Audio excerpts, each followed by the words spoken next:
Fala galera, meu nome é Otávio. Hoje a gente vai falar sobre desigualdade racial no Brasil. No nosso trabalho a gente vai falar sobre definições, raízes da desigualdade, consequências, como a mesma evidenciada na nossa sociedade e propostas de mitigação. Mas afinal, o que é desigualdade racial? A desigualdade racial é a injustiça sistemática entre diferentes grupos étnicos, raciais, em termos de oportunidades, acessos a recursos, poder e trabalho. É resultado de processos históricos, culturais e políticos baseados na crença de superioridade de algumas raças. O que é racismo? De acordo com a Oxford Language, racismo é o preconceito, discriminação ou antagonismo por parte de um indivíduo, comunidade ou instituição contra uma pessoa ou pessoas pelo fato de pertencer a um determinado grupo racial ou étnico, tipicamente marginalizado ou uma minoria. Ou seja, simplificando, o racismo é o preconceito contra pessoas a partir do seu tom de pele ou traços físicos. O mesmo é baseado em um conceito ultrapassado, sendo ele o conceito de raça.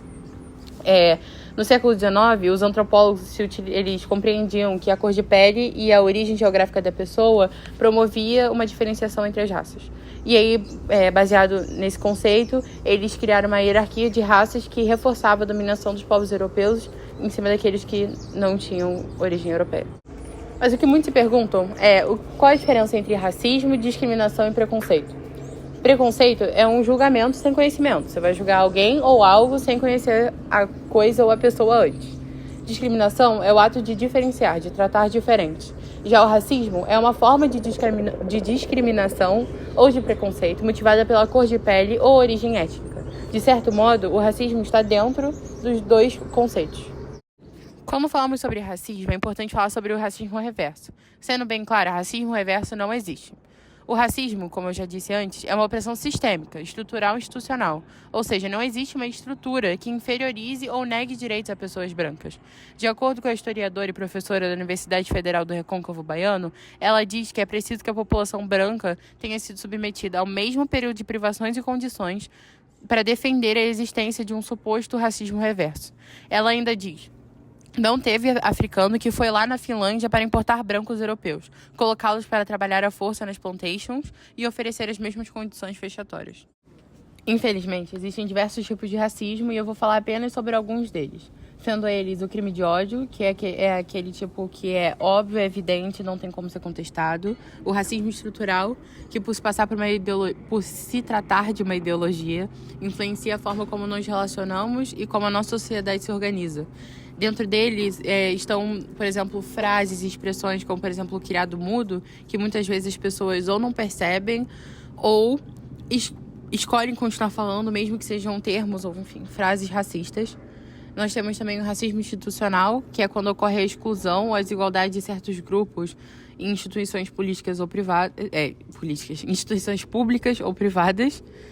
Nós temos o racismo científico, que é a crença de que existem evidências científicas que embasam que embasam essa discriminação. E nós temos também, por exemplo, o racismo ambiental, que foi um termo criado para descrever como as populações pobres são mais afetadas pelos impactos ambientais negativos. Alguns grupos étnicos raciais ainda sofrem de discriminação e possuem dificuldade de se inserir na sociedade brasileira.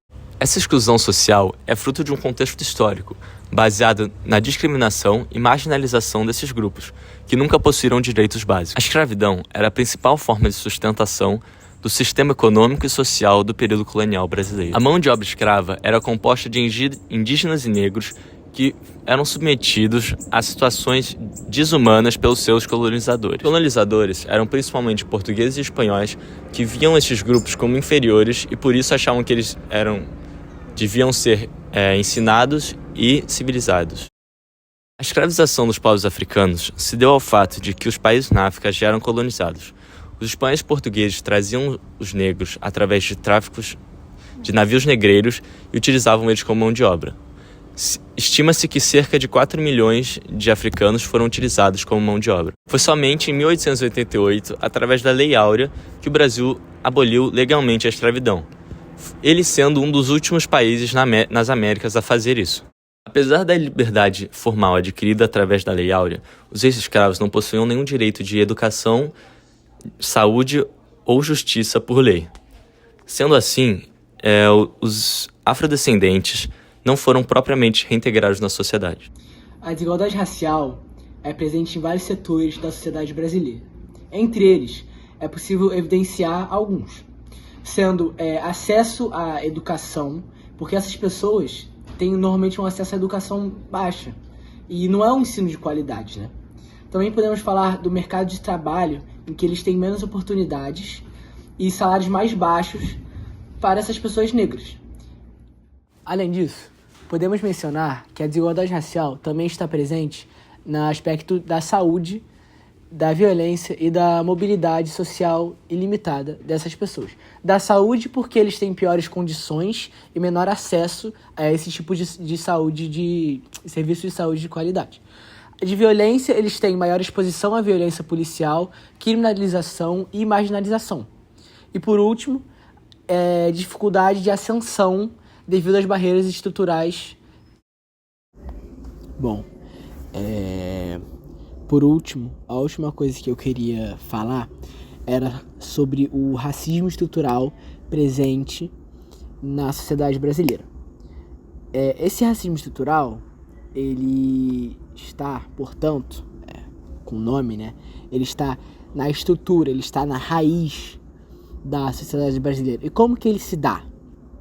Bem, nós conseguimos ver esse racismo estrutural nas instituições discriminatórias, então nas normas e nas práticas institucionais que desfavorecem pessoas negras.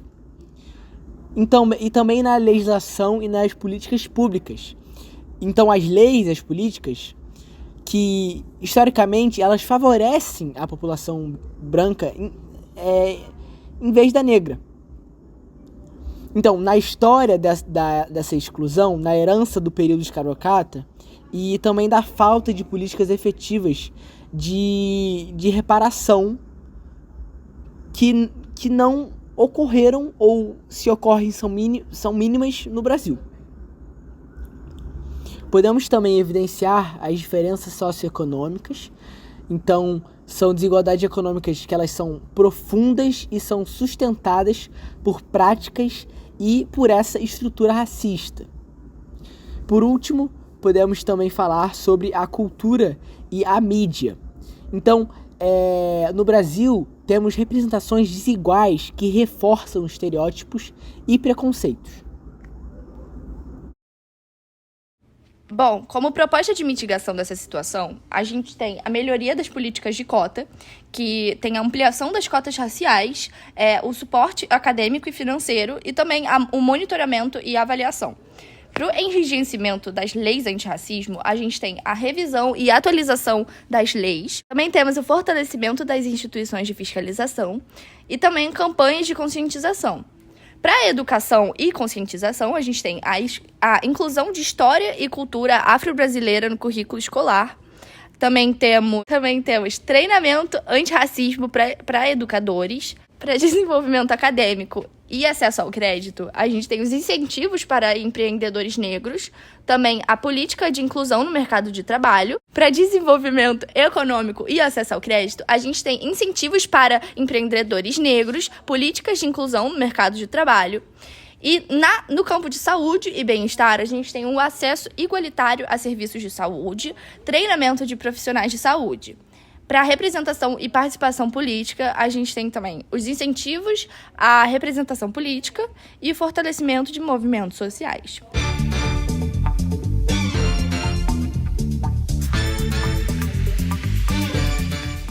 Essa exclusão social é fruto de um contexto histórico baseado na escravização e marginalização. Ai, cara. Cara, só tipo assim,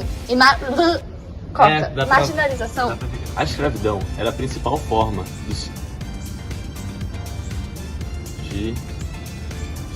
de sustentação. Bem, deixa eu começar logo. Alguém chama o doce, por favor?